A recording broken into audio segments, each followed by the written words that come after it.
नमस्कार बच्चों, एक बार फिर से आप लोगों का आपके अपने यूट्यूब चैनल फिजिक्स टूल में बहुत बहुत स्वागत है। बच्चों, लगातार आप लोगों के लिए बेसिक साइंस के वीडियो हम आप लोगों के लिए अपलोड किए जा रहे हैं, तो आप ज़्यादा से ज़्यादा इनको देखें और घर पे रहते हुए अच्छी तरीके से तैयारी करने का आपके पास एक बहुत अच्छा ये मौका है।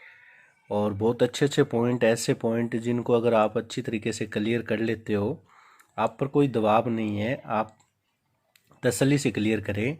और ज़्यादा मैं कुछ करवाता ही नहीं हूँ, नॉर्मल छोटे छोटे टॉपिक आपके सामने रखता हूँ ताकि आप आसानी से एक दिन में वो पॉइंट क्लियर कर सको।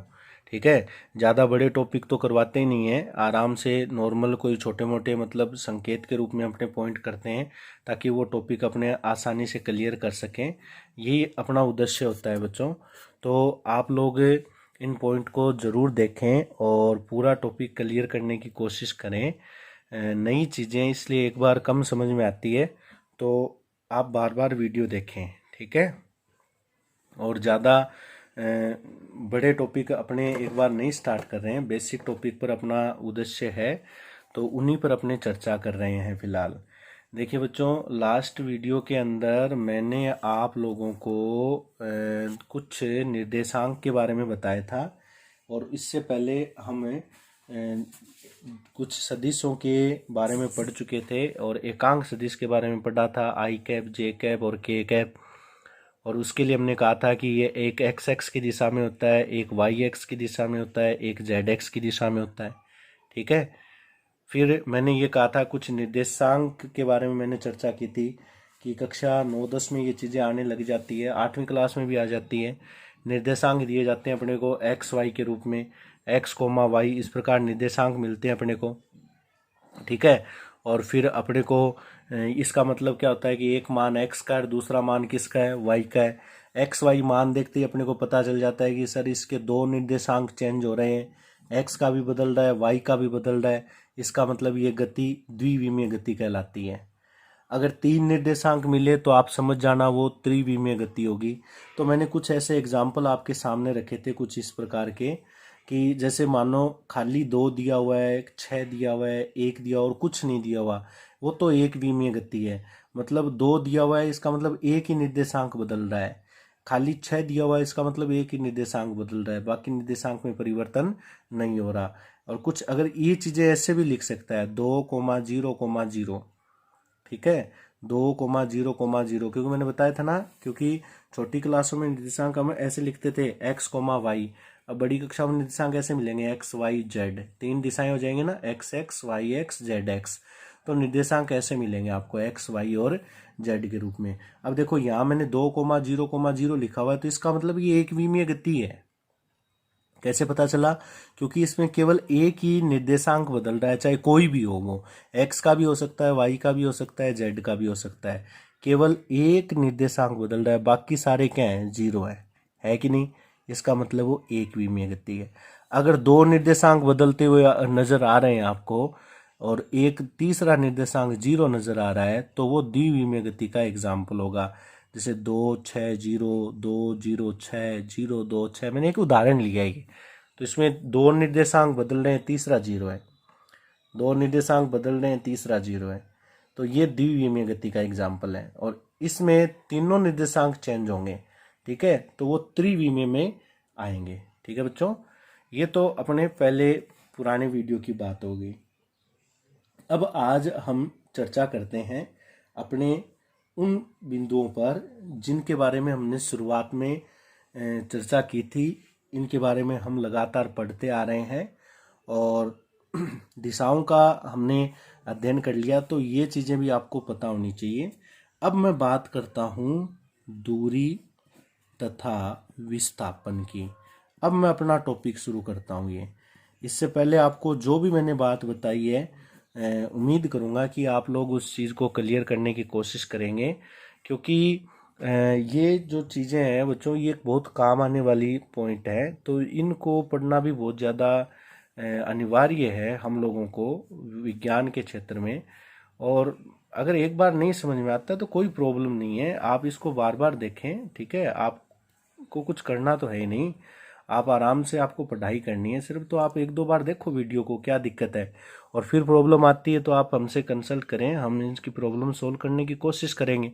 ठीक है, तो ऐसी कोई चीज़ नहीं होती जो मतलब हम प्रैक्टिस ना करें और आसानी से क्लियर ना हो, ऐसी कोई बात नहीं होती। प्रैक्टिस करने से सब कुछ पॉइंट क्लियर हो सकते हैं, आप क्लियर कर सकते हो इस टॉपिक को। तो दूरी और विस्थापन की बात करता हूं मैं। ठीक है, देखो बच्चों, दूरी को इंग्लिश में डिस्टेंस बोलते हैं। ठीक है, इसको तो कहते हैं डिस्टेंस, और एंड विस्थापन को कहते हैं डिस्प्लेसमेंट। डिस्प्लेसमेंट, ठीक है, डिस्टेंस दूरी होती है और डिस्प्लेसमेंट विस्थापन होता है। तो इस वीडियो में मैं आप लोगों को दूरी और विस्थापन में थोड़ा सा अंतर या इनकी परिभाषाएं बताने की कोशिश करूंगा। ठीक है, आप थोड़ा समझने की इसका मतलब प्रयास करना कि ये सर क्या बता रहे हैं और किस बारे में चर्चा कर रहे हैं। ठीक है, इनकी परिभाषा बताने से पहले मैं आपके सामने एक डायग्राम रख रहा हूँ। जो मान लो मैं यहाँ पर खड़ा हूँ, मेरा ये पॉइंट है ए, और मेरे को पॉइंट बी तक जाना है। ठीक है बच्चों, ए से चलकर मेरे को बी तक जाना है। अब ए से बी तक जाने के लिए ये जो पॉइंट है ना, बिंदु ए जो लिखा है मैंने, ये मेरा प्रारंभिक पॉइंट है। ठीक है, ये मेरी प्रारंभिक कंडीशन है, इसको मैं कहूँगा प्रारंभिक बिंदु। ध्यान देना, इसे मैं कहूँगा अंतिम बिंदु, क्योंकि मेरे को यहाँ तक आना है ना, तो ये हो गया अंतिम बिंदु। ठीक है, ए से चलकर बी तक जाना है। ठीक है, बहुत सिंपल और एकदम सरल रूप से आप लोगों को ये चीज़ समझ में आ जाएगी। अब आप ए से बी तक जा रहे हो। ठीक है, अब ए से बी तक जाने के लिए हमारे पास कुछ रास्ते होते हैं। जैसे सपोज कर लो, ये अपना घर है और ये अपना स्कूल है।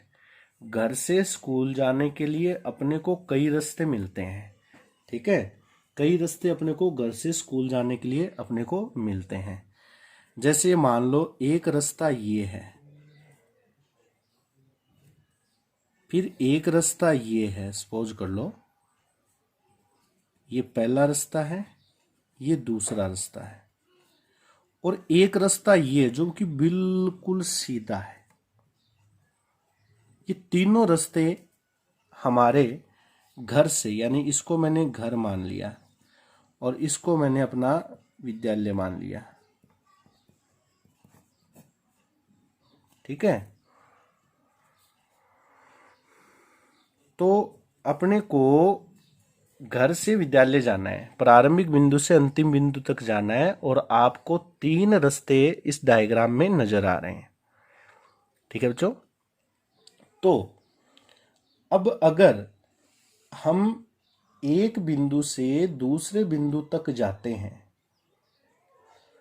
तो इस दौरान जो हम रास्ते की लंबाई तय करते हैं, अब तीन रास्ते हैं, तीन रास्ते आपको नजर आ रहे हैं, वो अपनी मर्जी होती है कि हम कौन सा रास्ता सिलेक्ट कर रहे हैं। ठीक है, कौन सा रास्ता हम सिलेक्ट कर रहे हैं वो अपनी मर्जी है। ठीक है, वो अपनी मर्जी है। तो मैं सबसे पहले दूरी की बात करूंगा। तो दूरी की परिभाषा क्या कहती है कि प्रारंभिक बिंदु से अंतिम बिंदु के बीच तय की गई या कुल पथ लंबाई। प्रारंभिक बिंदु से, कौन से बिंदु, अंतिम बिंदु तक की कुल पथ लंबाई दूरी कहलाती है। कुल पथ लंबाई मतलब टोटल जो रास्ता है उसकी लंबाई, यानी ये तीनों ही दूरी है। समझ गए? पहला रास्ता ये भी पथ है, ये भी दूरी है। दूसरा रास्ता ये भी पथ है, ये भी दूरी है। ठीक है, यानी ये भी दूरी है, ये दूरी है, ये जो ना ये दूरी है, ये भी दूरी है पथ लंबाई, और ये भी दूरी है। तीनों दूरियां हैं, घर से विद्यालय के बीच की दूरियां हैं, तीनों दूरी है। यानी प्रारंभिक बिंदु से अंतिम बिंदु तक की कुल पथ लंबाई है। ठीक है, ये दूरी है बच्चों। अब आप ये देख रहे हो, अब ये रास्ते अलग अलग होकर जा रहे हैं, कोई रास्ता कहीं से निकल रहा है, कोई रास्ता कहीं से निकल रहा है। तो अब बात आती है कि सर फिर विस्थापन क्या है? दूरी तो हमने समझ ली, अब बात आती है कि विस्थापन फिर क्या है। ठीक है, अब विस्थापन की चर्चा करते हैं कि विस्थापन कौन सा है। तो प्रारंभिक बिंदु से अंतिम बिंदु के बीच की सरल रेखीय दूरी, सरल रेखीय दूरी या कह दो न्यूनतम पथ लंबाई विस्थापन कहलाती है बच्चों।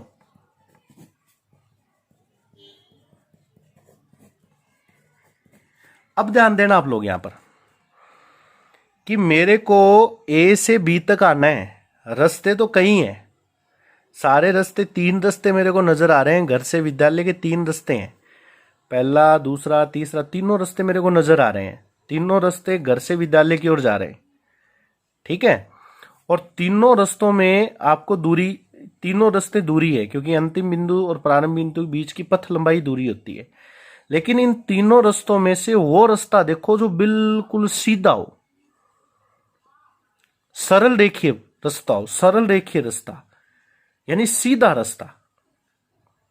समझ में आ रही बात मेरी? बिल्कुल सीधा रास्ता हो, या कई बार सीधा रास्ता न मिले तो ऐसा रास्ता ढूंढो जिसमें कम से कम दूरी हो। ठीक है, छोटे से छोटा रास्ता। अब तीनों रास्ते आपको नजर आ रहे हैं डायग्राम में, तो सबसे छोटे से छोटे रास्ते की बात करूं बच्चों, तो ये वो छोटे से छोटा रास्ता है, ये वाला दिख रहा है आपको? ये छोटे से छोटा रास्ता है, ए से बी का बिल्कुल सीधा रास्ता। तो ये जो छोटे से छोटा रास्ता है ना, ये अपना विस्थापन भी है। यानी दूरी तो है ही है, लेकिन इसे मैं एक नाम और भी कहूंगा जिसका नाम है विस्थापन। अब शायद आपको दूरी और विस्थापन में अंतर भी समझ में आ गया होगा कि दूरी तो प्रत्येक रास्ता ही दूरी है, प्रत्येक रास्ते की पथ लंबाई ही दूरी है, चाहे रास्ता छोटा हो चाहे बड़ा हो, दूरी तो होती होती है, पथ लंबाई दूरी तो होती है। लेकिन विस्थापन, विस्थापन वो दूरी होती है जो सबसे छोटी हो, सबसे न्यूनतम पथ लंबाई या सीधी रेखा में दूरी, सरल रेखीय दूरी, छोटे से छोटा रास्ता, वो विस्थापन कहलाती है। बात आई समझ में? ये दूरी और विस्थापन में अंतर होता है बच्चों। घर से स्कूल जाते हैं तो आपको 3-4 रास्ते आपको मिल जाते हैं, वो सारे रास्ते, सारे रास्तों की लंबाई, पथ लंबाई, वो दूरी कहलाती है। लेकिन सबसे छोटा रास्ता जो है ना, वो आपके घर से स्कूल के बीच का विस्थापन है। सबसे छोटा रास्ता घर से स्कूल के बीच का विस्थापन है। देखो मैं क्या कह रहा हूं आपको कि ये चीजें अब आपको बहुत अच्छी तरीके से समझ में आएंगी, क्योंकि जब मैं वो शुरुआत वाली वीडियो आपको करवा रहा था तो आप लोगों को, मुझे ऐसा लग रहा है कि कुछ नयापन महसूस हुआ कि यार क्या करवा रहे हैं, कुछ समझ में कम आ रहा है, ऐसा लग सकता है आपको, क्योंकि वो टॉपिक ही ऐसे थे। और अब वो टॉपिक पढ़ लिए अगर आपने, अगर थोड़े बहुत भी अगर पढ़े हैं, तो अब ये टॉपिक बहुत अच्छी तरीके से क्लियर हो जाएंगे बच्चों। दूरी और विस्थापन ये एक ऐसे टॉपिक हैं जो विज्ञान में, साधारण सामान्य विज्ञान में बहुत अच्छे पॉइंट हैं, और बहुत बार ऐसा कंफ्यूजन पैदा कर देते हैं। समझ में आ गई बात? तो ये अपने बहुत ही इंपॉर्टेंट पॉइंट मानकर आप इनको तैयार करेंगे। अब मैं इनमें आपको और भी कुछ रुचिकर तथ्य बताने की कोशिश करता हूं, ठीक है। दूरी और विस्थापन में तो मैंने एक कॉलम बना लिया अंतर करने के लिए। एक तरफ नाम लिख देता हूं विस्थापन का और एक तरफ नाम लिख देता हूं दूरी का, ठीक है। दर्शाने के लिए अंग्रेजी का कोई भी अक्षर आप काम में ले सकते हो। दूरी को कई बार x से भी लिखते हैं, y से भी लिखते हैं, s से भी लिखते हैं, d से भी लिखते हैं। वो तो कोई खास बात नहीं है, जैसा आप चाहो वैसे समझ सकते हो। पहली बात, जो इनमें अंतर समान भी है, कुछ कॉमन भी है अंतर इनमें, कुछ डिफरेंट भी है, वो चीज मैं बताता हूं आपको। परिभाषाएं आपको समझ में आ गई। सबसे छोटा रास्ता विस्थापन होगा, बाकी सारे सभी, और दूरी तो सारे रास्ते ही होते हैं, ये मान के चलो है। दूरी तो सभी होते हैं, दूरी तो जो भी रास्ता है वो दूरी है, लेकिन सबसे छोटा रास्ता विस्थापन है, ठीक है बच्चों। पहली चीज तो इनमें समानता है।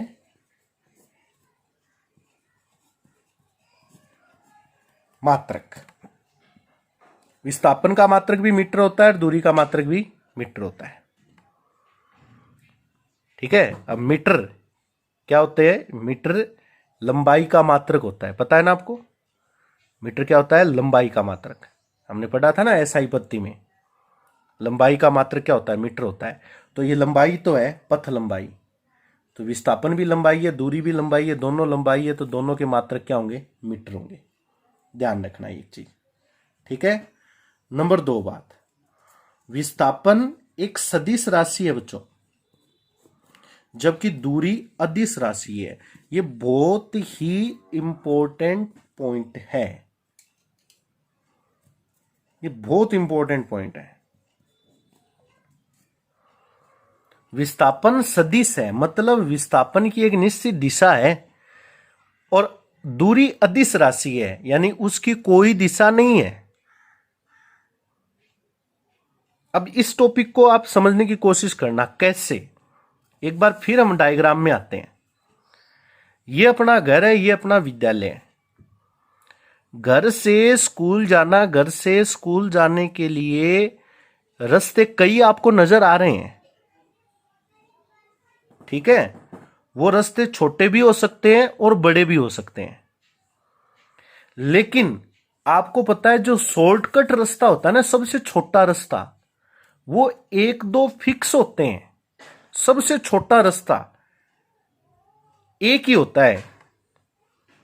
अपने घर से स्कूल के बीच का सबसे छोटे से छोटा रास्ता एक ही होगा, और उसके लिए एक विशेष डायरेक्शन होती है। अब आपसे कोई पूछे कि मेरे को घर से स्कूल जाना है तो सबसे शॉर्टकट कौन सा है, तो आप बताते हो कि यहां से होकर ऐसे होकर वैसे चले जाओ, तो आपने एक निश्चित दिशा बता दी।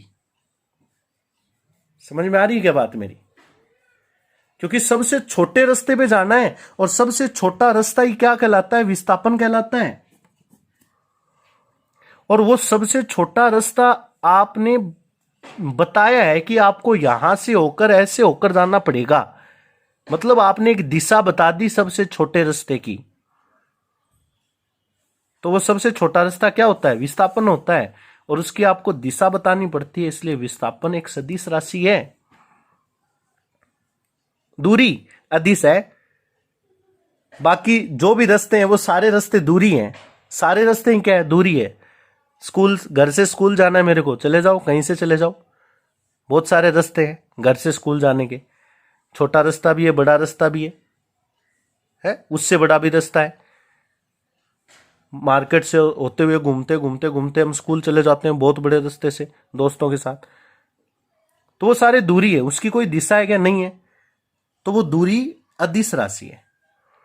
एक दोस्त मिल गए, यार इस गली से होकर चलते हैं, तो आपने उस गली से होकर निकल गए, तो वो आपने दूरी तय कर ली, तो उसकी आपने कोई दिशा निर्धारित की थी क्या? नहीं, वो अदिश राशि है।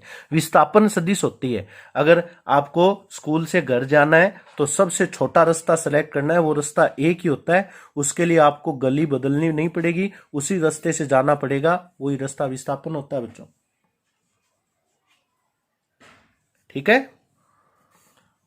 ये इन दोनों में कुछ समानताएं कह दो, और कुछ अंतर कह दो, ये मैंने दोनों में साथ ही आपको बताए हैं। ठीक है, मीटर को एम से लिखेंगे, ये आपको पता ही है ये चीजें। अब एक चीज मैं आपको और बताना चाहूंगा, वो हमने पढ़ लिया वैसे, कि मैं यहां पर लिख देता हूं ये चीज, शॉर्ट में लिख देता हूं, दोनों को एकदम साथ में लिख देता हूं मैं रेड पेन से। दूरी और विस्थापन की अगर जब भी बात आए बच्चों, तो याद रखना दूरी हमेशा विस्थापन से ज्यादा होती है और इसके बराबर हो सकती है, बस ये चीज आपको याद रखना है।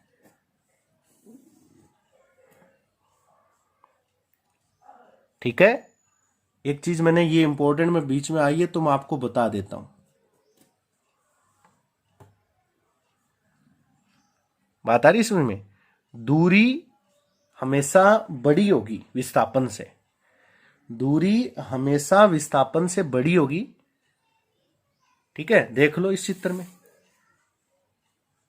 ये दूरी है, ये विस्थापन है, ये दूरी है। ठीक है, तो ये रास्ता भी बड़ा है, ये भी बड़ा है, लेकिन ये इसके बराबर है। समझ में आ रही बात मेरी? ये इसके क्या है? बराबर है। तो ये भी बड़ा है, यानी दूरी बड़ी है, यहां पर भी दूरी बड़ी है, लेकिन इसमें बराबर है। तो मैंने क्या लिखा है? दूरी बड़ी भी है और एक कंडीशन में बराबर होती है, जहां दूरी और विस्थापन बराबर होते हैं वो सबसे छोटा रास्ता होता है। ठीक है, दूरी हमेशा विस्थापन से बड़ी होती है, लेकिन एक पोजीशन पर जहां दूरी का मान सबसे छोटा होता है उसे विस्थापन कहते हैं। दूरी का सबसे छोटा मान विस्थापन होता है। ठीक है, एक चीज फिर एक पॉइंट मेरे को याद आ रहा है, मैं आपको बता देना चाहूंगा कि अगर कोई वस्तु जहां से चली है, जहां से उसका प्रारंभिक बिंदु है, अगर वो वस्तु वापिस वहीं आ जाती है, ये बहुत ही इंपॉर्टेंट पॉइंट है। जैसे सपोज करो मैं बिंदु ए से चला और बिंदु बी तक आया, और ए से बिंदु बी तक की दूरी मैं कह देता हूं 10 मीटर की दूरी है। जैसे मैंने कह दिया, सॉरी, 10 से किलोमीटर कर देता हूं इसको। ठीक है, 10 से किलोमीटर की दूरी है, 10 मीटर तो बहुत छोटा होता है। ठीक है, 10 किलोमीटर की दूरी मैंने तय की है ए से बी तक। ठीक है, मैं ए से चला और बी पर आया, और मान लो मैं ऐसे चला बिल्कुल सीधा। ठीक है, ये मान लो अपना घर है, घर से चला मैं, और ये अपना ऑफिस है या विद्यालय कह दो, ये अपना विद्यालय है।